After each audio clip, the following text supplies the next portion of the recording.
Olá pessoal, bem-vindos ao canal Saúde Integral. Eu sou a doutora Andréa Cristina Kovac, sou endocrinologista, mas eu decidi fazer essa série de assuntos sobre saúde que interessem a população de uma forma simples, didática, né?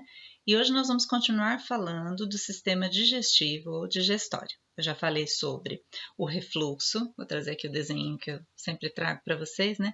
Então, o refluxo gastroesofágico, que está nessa parte aqui do esôfago. Falei sobre a gastrite, né, na parte estomacal, e hoje nós vamos falar sobre os problemas intestinais. Essa parte amarelinha aqui é o intestino delgado e essa parte rosa aqui mais escuro, o intestino grosso.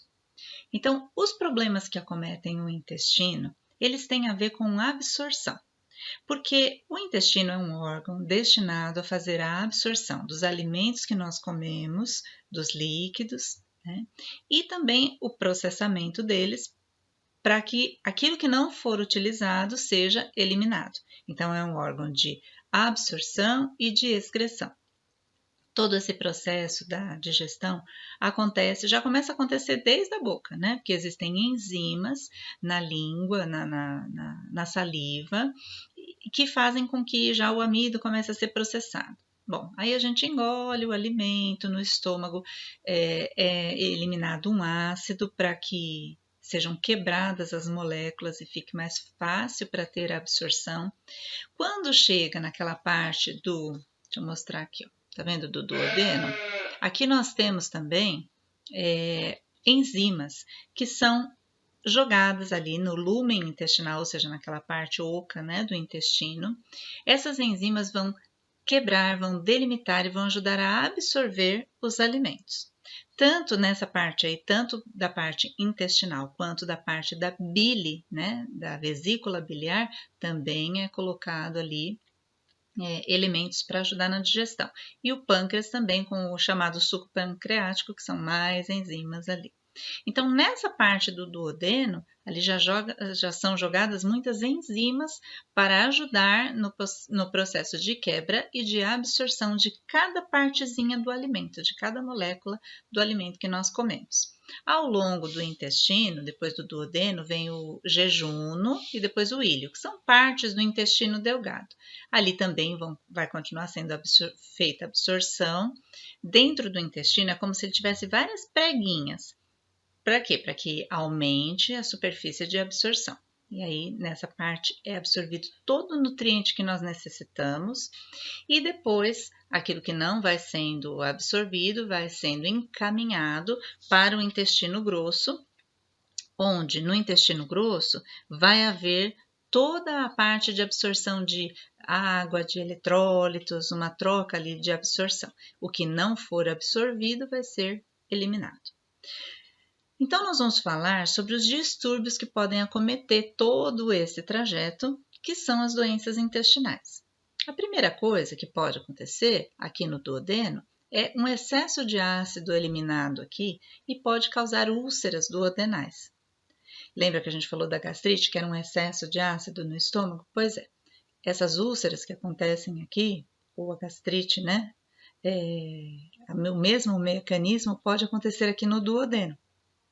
Outra coisa que pode acontecer aqui, que nós vamos falar depois com mais detalhes, né, numa outra vez, é que a vesícula biliar, o fígado, né, então o fígado ele fica mais ou menos aqui, ó, tá, que ele não tá no desenho.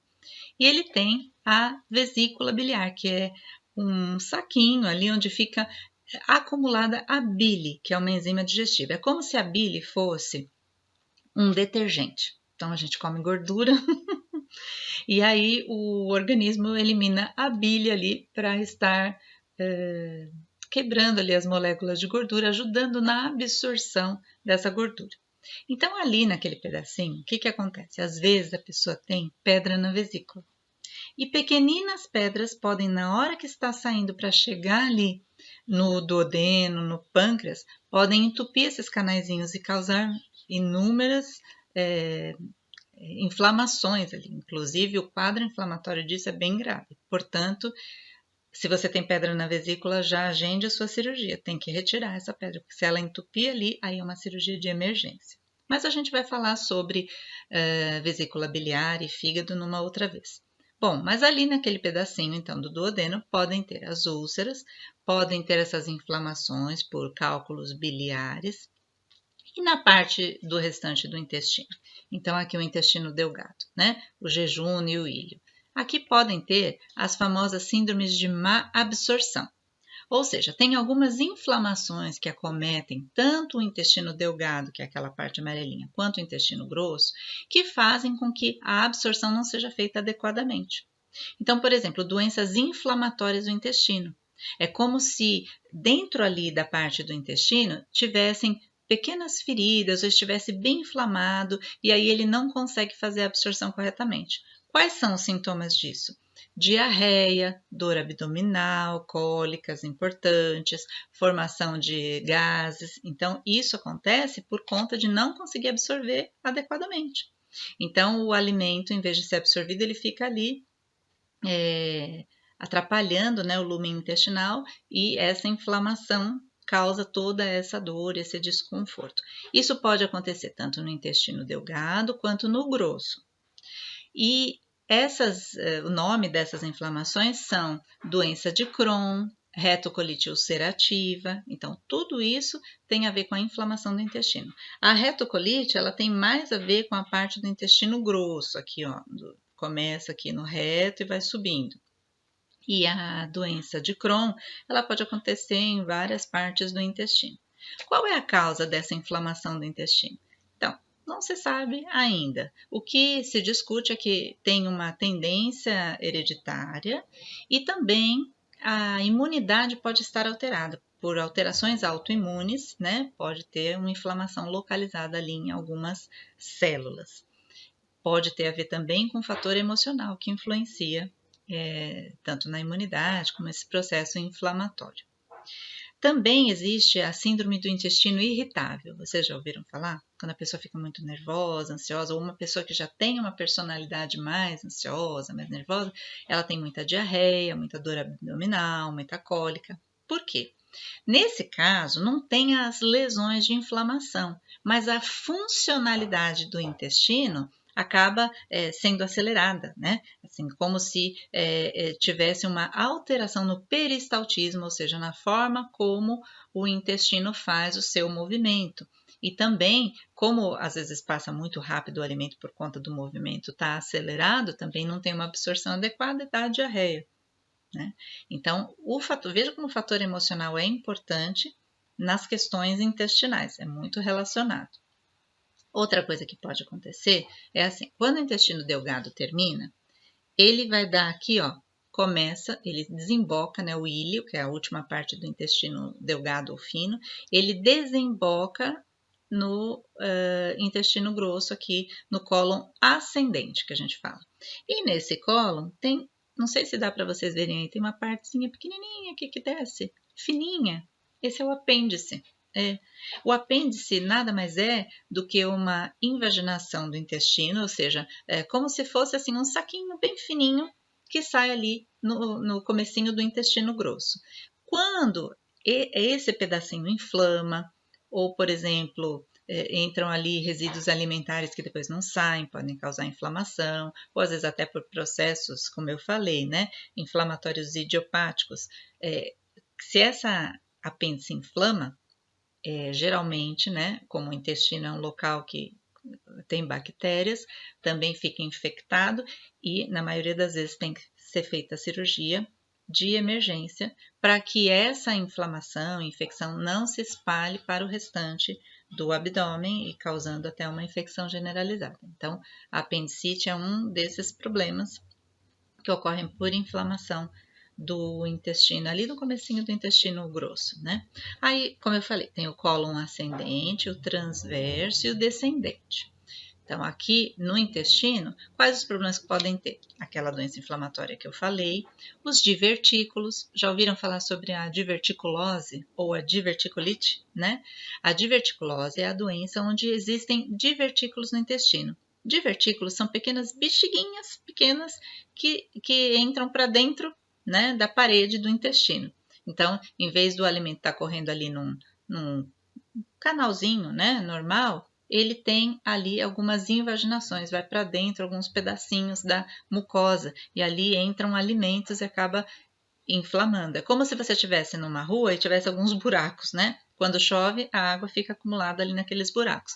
A mesma coisa no intestino. O alimento, ao invés de passar liso, ele acaba entrando nesses divertículos e causando inflamação. Então, é chamado diverticulite. Você sabe que em medicina tudo que é it, né, é uma inflamação. It no final. Então, a diverticulose se torna uma diverticulite quando está inflamada. Então é necessário ter acompanhamento, fazer uma dieta adequada, né? E para que não causem inflamações grandes. Outra doença que pode acometer aqui o intestino é a obstipação, ou seja, a pessoa não tem um funcionamento adequado, não vai ao banheiro tantas vezes quanto necessário para que esse alimento não fique ali acumulado e sim seja eliminado, já que não vai ser utilizado, vai ser eliminado. Então, se a pessoa tem obstipação, esse alimento fica ali e não é eliminado da forma correta e no tempo correto. Com a obstipação, você pode ter dilatação das alças intestinais, então causa dor, né? Então, o intestino ele acaba, que nem se fosse uma bexiga assim, aumentando, né? Então, essa distensão intestinal é o que causa a dor. E a obstipação, ela pode causar outros problemas, até mesmo estar relacionada com maior incidência de câncer. Então, é muito importante comer de forma adequada, comer fibras, tomar bastante líquido, que é para que o intestino funcione normalmente.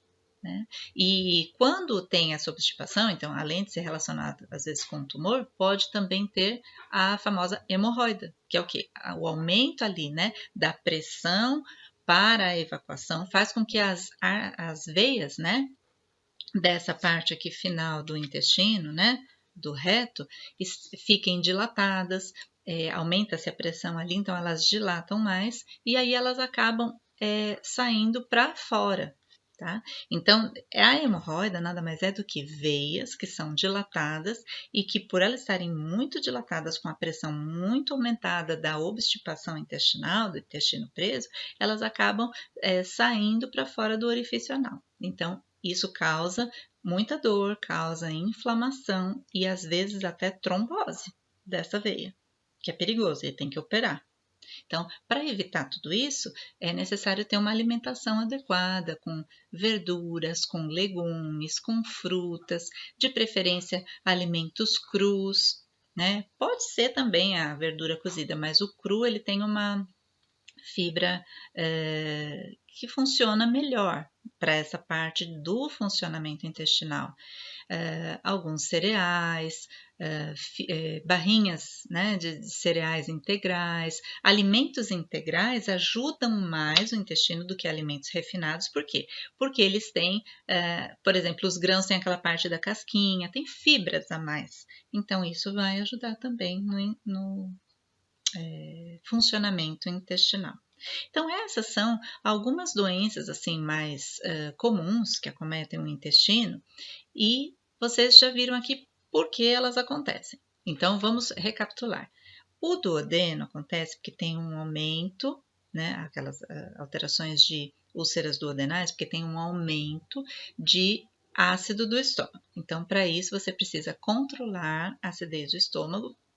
Percebendo alguma dor em queimação, tem que procurar o seu médico para tratar e ter uma dieta adequada que não estimule a hipersecreção desse ácido. Por exemplo, comidas muito gordurosas, comidas muito condimentadas, muito industrializadas, tudo isso aumenta a produção do ácido do estômago. Então, não vai ajudar nem em relação ao estômago, nem ao duodeno, tá?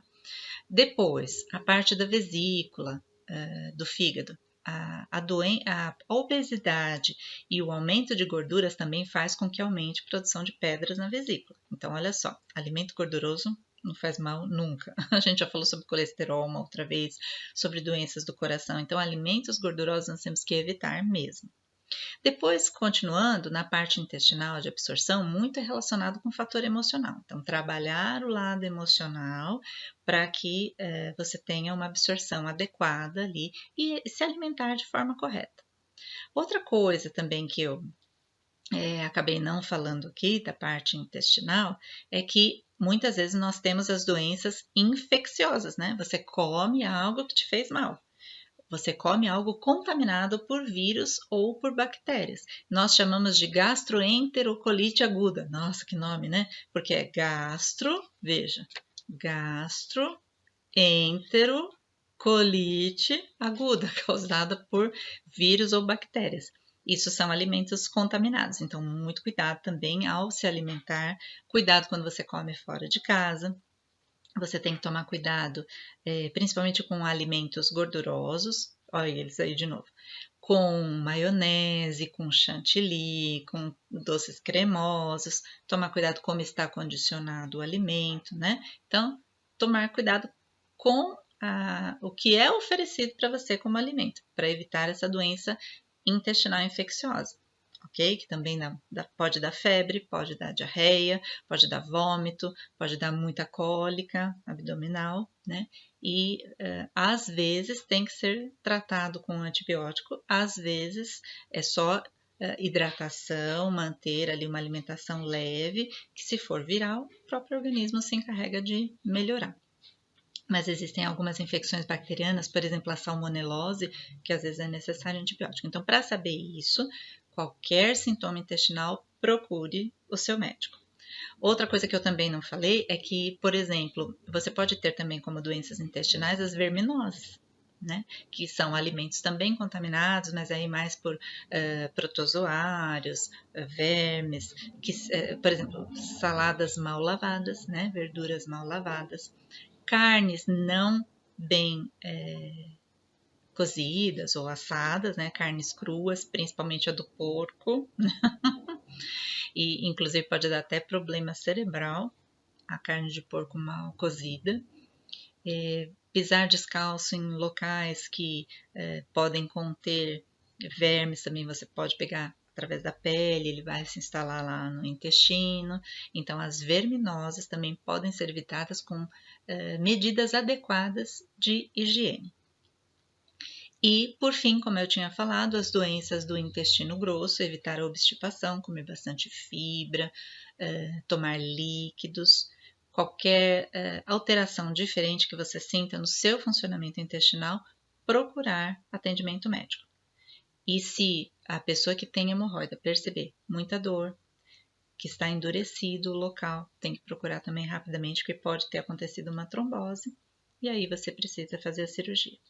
O outro problema que pode dar nos intestinos são os tumores, né? Os cânceres. Então, qualquer sinal de sangramento intestinal, procure o seu médico, porque isso pode ser um dos primeiros sintomas porque não vai esperar dar dor, não vai esperar dar outros, né? Aumentar o intestino, você sentir palpável, porque isso aí o tumor já estaria evoluído, mas se você sentir qualquer sangramento, você procure o seu médico. Não quer dizer que qualquer sangramento intestinal vai ser tumor, tá? Não fique apavorada. Tive um sangramento intestinal, estou com tumor. Não. Pode ser uma má absorção, pode ser uma inflamação intestinal, pode ser uma diverticulite, pode ser hemorroida, tá? Pode ser um monte de coisa, mas também pode ser tumor. Então, por isso que é importante você procurar a qualquer sintoma. Qualquer doença, quando a gente trata desde o início, é muito mais fácil a cura. Então, eu espero que vocês tenham aproveitado das dicas aqui, que você tenha tido uma informação de mais ou menos como funciona, né, o nosso sistema digestivo, hoje os nossos intestinos, o que nós podemos fazer para ajudar a evitar essas doenças e entender os sintomas que você deve procurar o seu médico. Esses vídeos, o intuito deles é que você tenha informação sobre a sua saúde para que você possa procurar de forma correta o seu atendimento. Ok, queridos? Espero que vocês tenham gostado. Na próxima palavra que nós vamos falar aqui, no próximo tema, eu vou falar sobre doenças do fígado, tá bom? Então, que vocês tenham um ótimo dia e fiquem com Deus até a nossa próxima palestra. Tchau, tchau, pessoal!